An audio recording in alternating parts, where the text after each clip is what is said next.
Bismillahirrahmanirrahim. Assalamualaikum warahmatullahi wabarakatuh. Perkenalkan, nama saya Lutrinka. Saya dari kelas Ekonomi Syariah H dengan nomor NIM 40119246. Saya di sini membuat video ini sebagai tugas mata kuliah Sosiologi Ekonomi pertemuan kedua. Jadi di matkul ini kami diberi studi kasus dengan 2 soal sebagai berikut. Yang pertama, di Indonesia keanekaragaman yang terdapat dalam kehidupan masyarakat ternyata mampu menyumbangkan devisa yang besar. Faktor apa saja yang menjadi daya tarik bagi turis untuk datang ke Indonesia sehingga devisa yang diperoleh sektor pariwisata cukup besar. Dan soal yang kedua, yaitu walaupun banyak terkendala faktor infrastruktur dan keterbatasan anggaran promosi, deskripsikan aktivitas ekonomi seperti konsumsi, distribusi, dan produksi yang dipengaruhi oleh faktor-faktor sosial. Baik, mari kita bahas. Sektor kepariwisataan.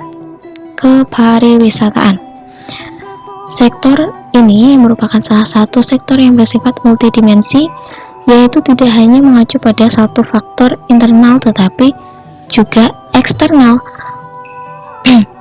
yang lebih bersifat makro karena terkait dengan banyak pihak, menurut Parikesit dan Trisnadi.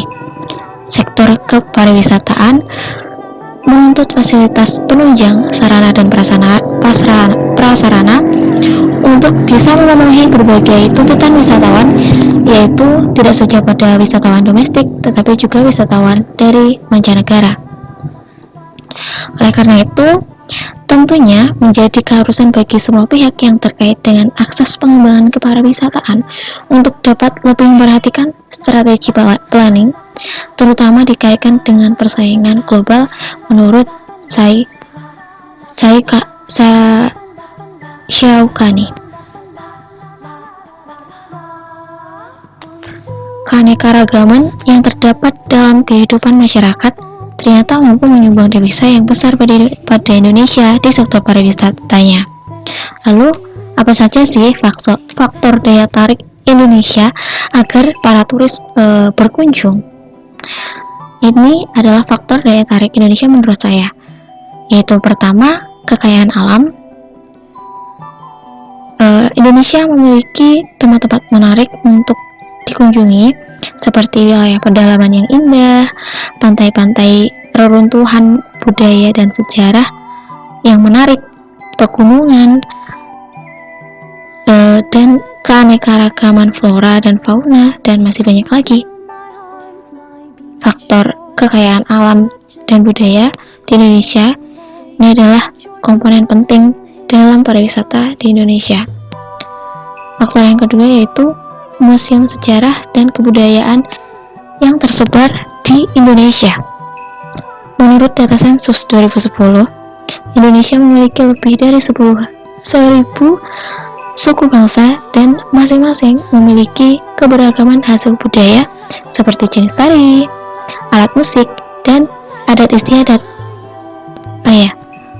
Makanan pun juga loh, seperti kalian tahu pisang goreng di Jawa itu makannya pakai coklat, tapi di Kalimantan katanya makannya pakai sambal bawang. Budaya Indonesia. Terus selanjutnya faktor ketiga yaitu biaya hidup sangat terjangkau. Jika dibandingkan dengan negara lain, Indonesia menjadi salah satu tujuan destinasi wisata yang bagus, tetapi tetap murah meriah. Para wisatawan bisa menikmati liburan dengan lebih nyaman, melakukan berbagai macam hal, mengunjungi beberapa tempat yang lain dengan pengeluaran yang tidak terlalu banyak. Kemudian selanjutnya faktor 4 yaitu toleransi dalam keberagaman. Di Indonesia, toleransi menjadi penting karena bangsa ini memiliki cukup banyak suku, ras, dan agama. Hal ini selaras dengan semboyan bangsa Indonesia yaitu Bhinneka Tunggal Ika, yang artinya berbeda-beda tetap tetapi tetap satu jua. Kemudian yang terakhir, Indonesia Care, Do Care. Jadi, Kementerian Pariwisata dan Ekonomi Kreatif mempersembahkan Indonesia Care, sebuah simbol dukungan berupa panduan protokol kesehatan pariwisata yang mengedepankan usaha terbaik dalam mewujudkan kebersihan, kesehatan, keselamatan, dan kelestarian lingkungan bersama di destinasi pariwisata Indonesia.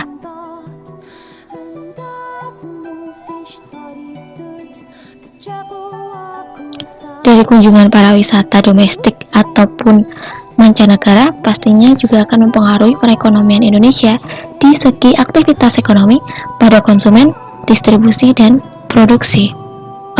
Kegiatan ekonomi adalah aktivitas memenuhi kebutuhan. Bentuk kegiatan ekonomi adalah yang dilakukan manusia meliputi 3 hal, yaitu produksi, distribusi, dan juga konsumsi. Orang atau pihak yang melakukan kegiatan ekonomi adalah pelaku ekonomi. Selanjutnya, pelaku kegiatan ekonomi terbagi menjadi 5, yaitu rumah tangga, masyarakat, perusahaan, koperasi, dan negara. Lalu,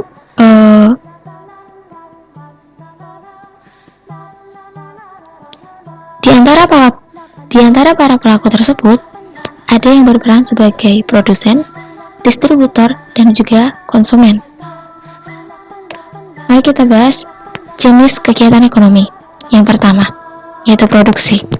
Produksi dalam kegiatan ekonomi adalah setiap kegiatan atau usaha manusia untuk menghasilkan atau menambah ilmu, menambah nilai guna barang dan jasa. Faktor produksi ada beberapa hal. Ada 4, yaitu pertama, faktor produksi alam, yaitu faktor produksi yang disediakan oleh alam meliputi tanah, kekayaan hutan, laut, air, iklim, dan lain sebagainya. Yang kedua, faktor produksi tenaga kerja, yaitu faktor produksi yang berupa tenaga kerja manusia. Yang ketiga, yaitu produksi modal, yaitu semua hasil produksi yang berupa benda yang diciptakan dan menghasilkan barang atau jasa yang lain. Dan kemudian, produksi kewirausahaan, yaitu kemampuan seseorang untuk mengelola suatu usaha atau seorang profesional manajemen. Kemudian yang kedua adalah distribusi. Distribusi dalam kegiatan ekonomi adalah suatu proses yang menunjukkan penyaluran barang yang dibuat dari produsen kepada konsumen. Orang yang melakukan kegiatan distribusi disebut dengan distributor. Tujuannya adalah sebagai keberlangsungan hidup kegiatan produksi itu terjamin, barang dan jasa hasil produksi dapat bermanfaat bagi konsumen, dan konsumen dapat mendapatkan barang yang dibutuhkan dengan mudah karena adanya distributor. Kemudian konsumsi, maaf ini salah ketik. Konsumsi dalam kegiatan ekonomi adalah usaha manusia agar dapat memenuhi kebutuhan barang atau bahkan juga kebutuhan jasa untuk menggunakan baik barang maupun jasa yang secara berangsur-angsur atau sekaligus habis dipakai untuk memenuhi kebutuhan. Tujuannya untuk mengurangi nilai guna barang atau jasa secara bertahap, menghabiskan nilai guna barang sekaligus, memuaskan kebutuhan secara fisik dan rohani. Nah, dari penjelasan tadi dapat dilihat faktor sosial berhubungan antara produsen, konsumen, dan distributor, di mana faktor sosial berarti sekelompok orang yang secara bersama-sama mempertimbangkan secara dekat persamaan di dalam status atau penghargaan komunitas yang secara formal dan informal. Ini menurut Lem. Terima kasih sudah menyimak. Semoga video saya bermanfaat dan mendapatkan nilai yang baik. Sekian dari saya, bila ada kurang lebihnya saya mohon maaf. Wassalamualaikum warahmatullahi wabarakatuh. Wajahku udah otomatis ya. 3 lebih 10